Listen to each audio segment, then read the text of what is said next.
Les zones d'aménagement concerté, ZAC, sont terminées. Ces espaces sont situés à côté de l'hôtel d'entreprise pour l'un et entre Gundershofen et Gumbrechtshofen pour l'autre. Lundi 2 novembre, les services concernés de la communauté de communes du pays de Niederbrand-les-Bains, le président et les vice-présidents, étaient en visite sur ces sites du Hartgarten et du Dreieck. Oui, alors pourquoi le Dreieck, question qu'on se pose souvent, tout simplement c'est les trois communes qui se touchent, Gundershofen, Reichshofen et Gumbrechtshofen, et c'est pour cela qu'on a baptisé ce site le Dreieck, puis ce sont trois communes de la communauté de communes du pays de Niederbrand-les-Bains. Les travaux ont duré 11 mois. L'enrobé provisoire et tous les réseaux souterrains nécessaires sont en place. La commercialisation des 14 hectares peut commencer. Le président espère que la zone sera complétée d'ici 4 ans. Pour s'assurer de cette réussite, la communauté de communes adaptera la taille des parcelles aux demandes. Ces zones possèdent des atouts pour le développement économique du territoire. Elles intéressent déjà une dizaine d'entreprises. Je pense que la situation quand même est qu'ici remarquable, au centre de la communauté de communes, près de la voie rapide, la départementale 1062 et proximité de Agno.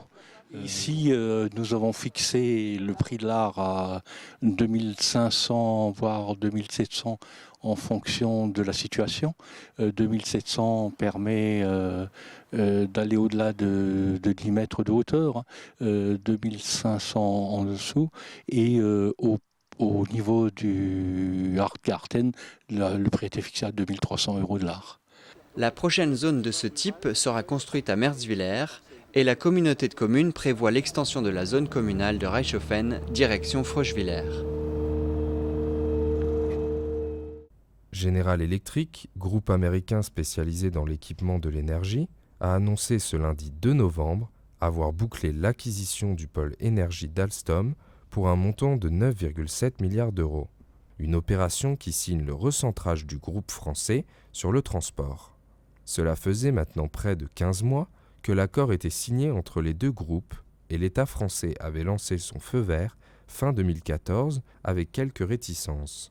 General Electric avait dû donner des garanties sur le maintien de l'emploi en France.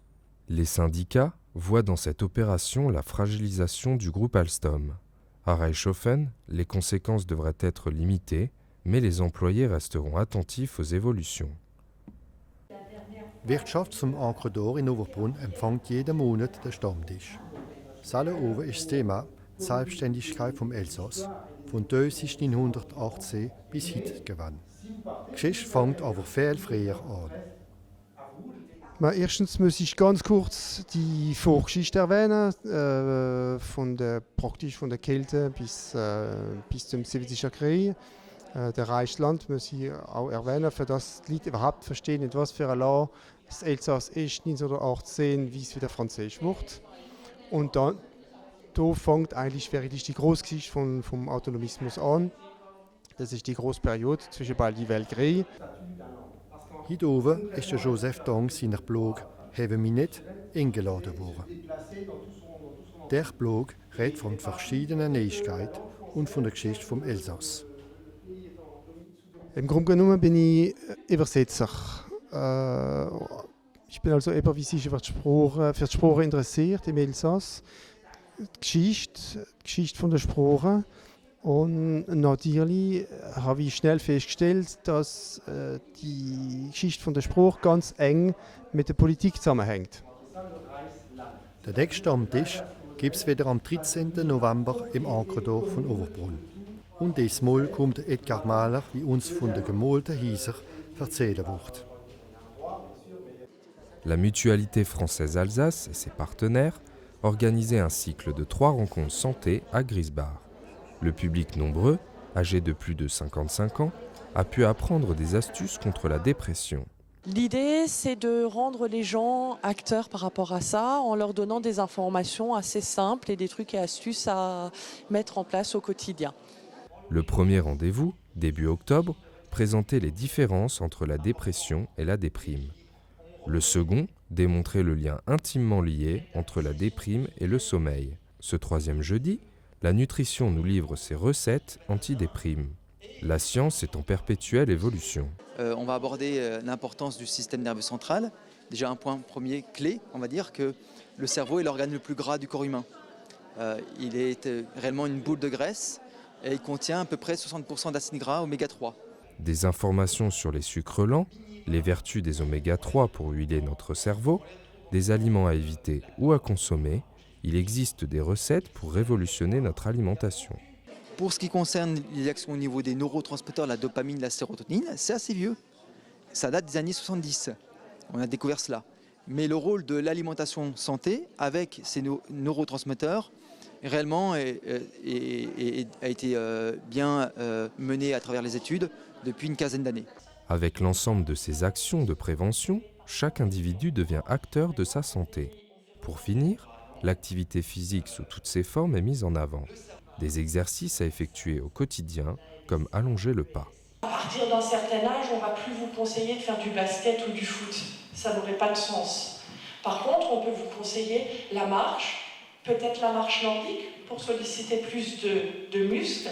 Alors naturellement, je ne dis pas qu'il faut faire ça pour aller chez le boulanger, parce que si vous marchez comme ça, ils vont dire « Dis donc, elle était à la conférence sur la dépression, ça ne va vraiment pas chez elle ».